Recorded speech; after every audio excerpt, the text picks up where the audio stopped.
Hi, welcome to Watch the Time.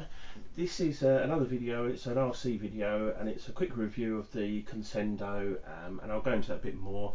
I just wanted to show you this little fella. Is another one of the reasons why I'm not actually posting too many watch videos at the moment, because the cost involved in one of these is extortionate, and the other reason is my switch to the jetty system, which has cost me quite a lot of money. So I've had to change. I think I'm up to 10 new receivers now. They're £67 each, the receivers, plus telemetry modules and things. It starts to get pricey on top of the grand for the radio, hence the watches. Wristwatch check. I am wearing my G-Shock, old reliable, mainly because the puppy tends to chew it, so that seems to work. So I wanted to just put my spin on the Horizon Hobbies Conscendo, and this is sort of touted as a warm liner glider. It's the third iteration of the model. I think originally it was a 2-cell LiPo powered sort of just glider. Then it became kind of a quicker 3-cell version, and now they've sort of gone, it's now a warm liner and it's a 4-cell compatible.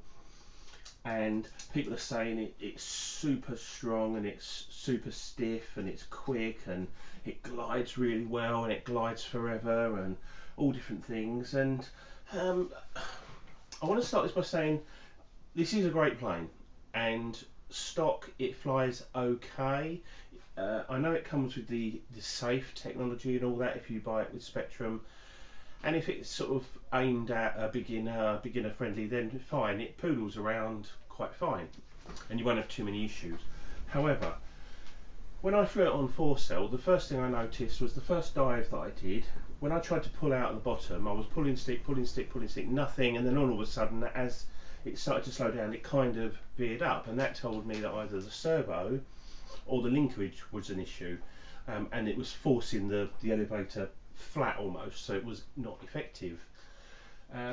Out of the box, the rudder servo was just twitching like this constantly. It wouldn't stop, and I thought, well, I'm never going to get it trimmed, and it wouldn't center either, so it was just doing this the whole time. So I had to take the rudder servo out originally, and when I took the rudder servo out, what I found was it was just put in a little tray, a plastic tray, and it wasn't glued in, it was just put in and then a plastic cover on top like that, and that was it. So the servo could move a little bit as well.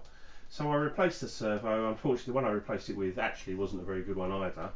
So in the end, I ripped out the whole plastic unit and I just stuck in 2 FMS digital Metal Gear servos, and they work perfectly. So there was that. The second thing, I've heard people say, oh, it's so stiff and dense and all that. It's quite heavy, and the polyballs, or whatever you want to call them, of this Ellipore, they are densely packed, so you get a nice finish. But this thing is not stiff. Look at how bendy that tail is. I've got sort of the multiplex Sky Scout, like the Easy Glider, in there, and it's about the same as that. So to say that it's stiff, it's not. And one of the reasons for that is because they've used fiberglass instead of carbon fibre, which is just a cost-cutting exercise. And that main spar down there should have been carbon fibre, in my opinion. So there was that. So there is that element of bendiness about it, which doesn't give you a really nice positive feeling plane. The other thing I noticed was when I was doing a 4-point roll, it wasn't like, it was like, yeah, it would do a 4-point roll, it would do a slow roll, etc. But there was something not quite right about it. It wasn't crisp. That was the key. And again, it was down to these little Spectrum servos. So I've replaced the aileron servos now. So I've now replaced all the servos with FMS equivalent 9 grams, but the digital Metal Gear ones. And I find them to be really good in sort of foamy models. So that's that. I've had to replace all the servos. Technically, the only one I needed to replace was the rudder. The others I could have lived with on 3-cell, but not on 4-cell. And that was the other thing. See, when I started flying this, I thought, oh, this is nicer on 3-cell than 4-cell. But those are the reasons why. The next problem I had, I'll show you here, These inner tubes, these are inner carbon tubes, were not fixed, so they slid along with these, sorry, the outer tubes slid in and out along with the inners.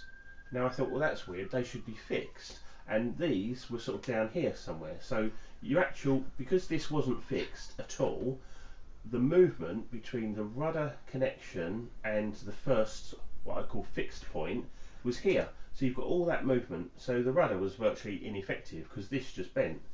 Elevator the same, the first sort of fixed point was there, even though it wasn't fixed, so it was sort of here where it goes through the hole. So you had all of that, the inner and the outer were moving together, and when I tried to hold the outer so the inner moved on its own, it wouldn't move. It was actually jammed inside of the outer. So I've had to unjam both of them. I've now glued them and fixed them. That's the fixed point there, and then you've got the outer which is fixed, so that you've got hardly any flex here now. Certainly not enough to worry about on a foamy.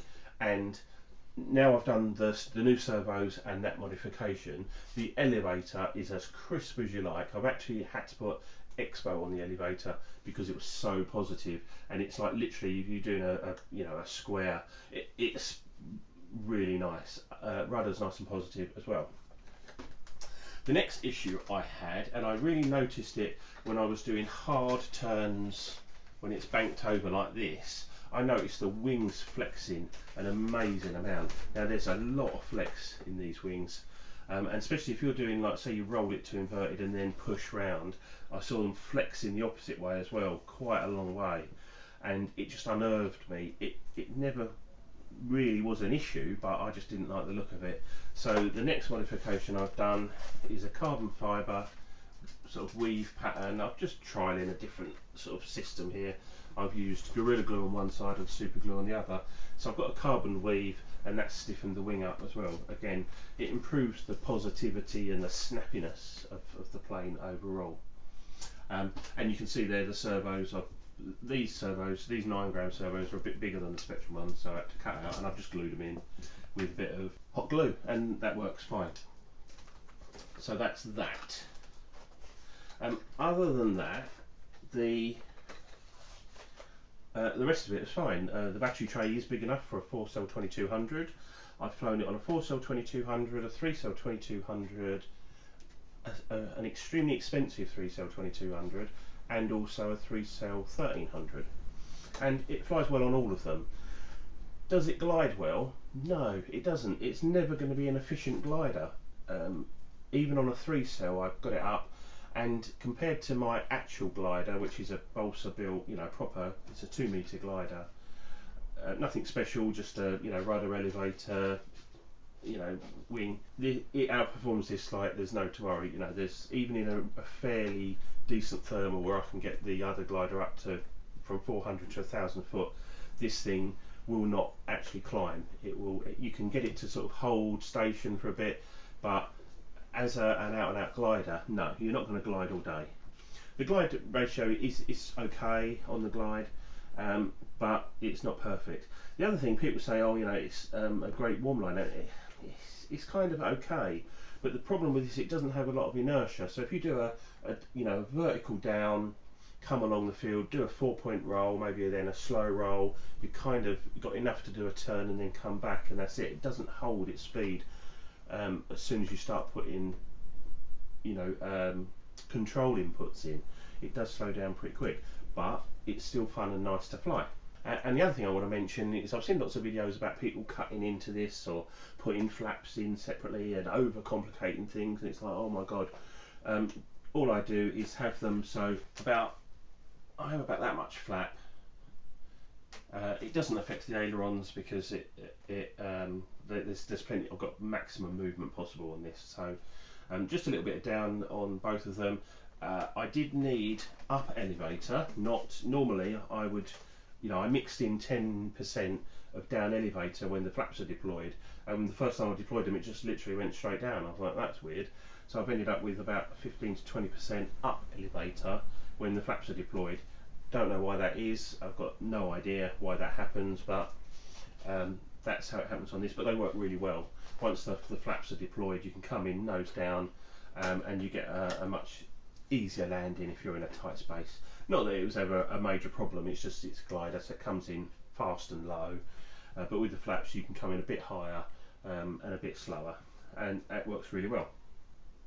Other than that, I've got maximum movement on the ailerons, rudder, elevator that I can get, about 10% expo on the elevator, I think 30% on the ailerons and 40% on the rudder.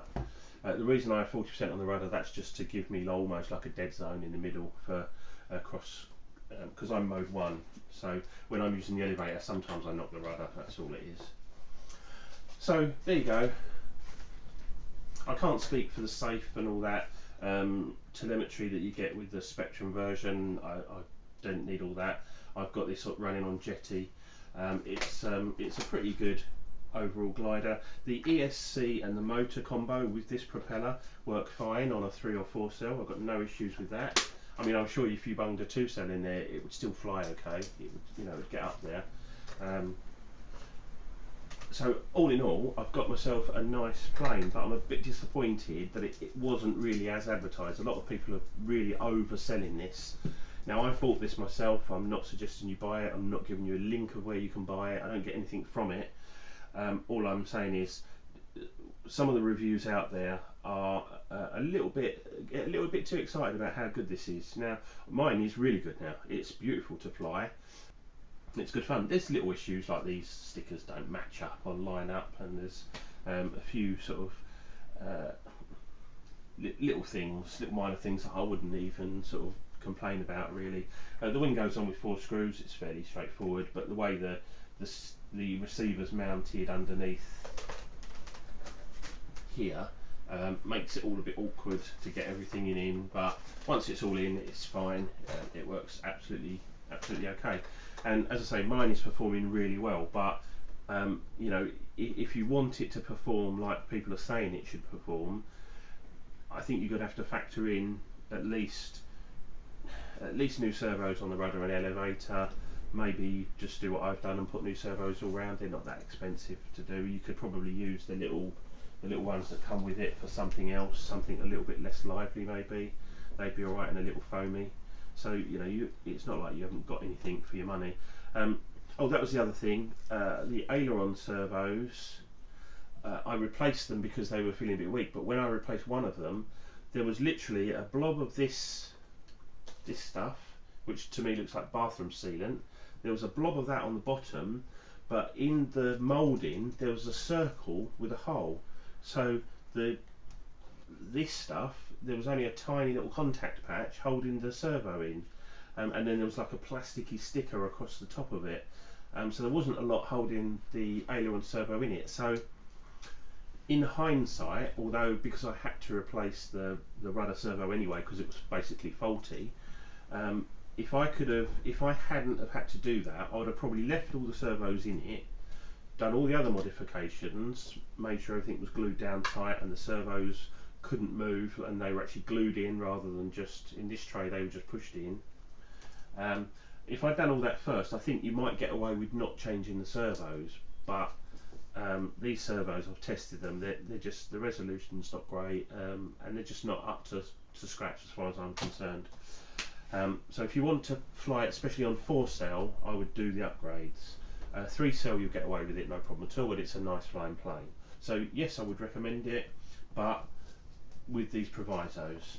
So anyway, thanks for watching, watch the time. I'll see you again soon, hopefully for some watch videos. I have got one watch which I'm reviewing at the moment, which will be up soon, and until then, I'll see you soon. Thanks for watching, bye.